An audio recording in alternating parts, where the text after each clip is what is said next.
Alright, welcome back to I cannot speak today. Tina's Truck Shack. I'm Tina.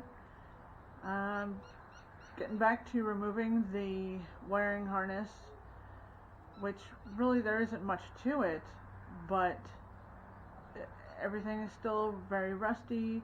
It's still coming apart okay, but it's sometimes a pain to get to, and I really should have cleaned up the inner fenders a little bit, so I'm gonna wipe them down so I don't get as dirty. I don't care about getting dirty, but I mean,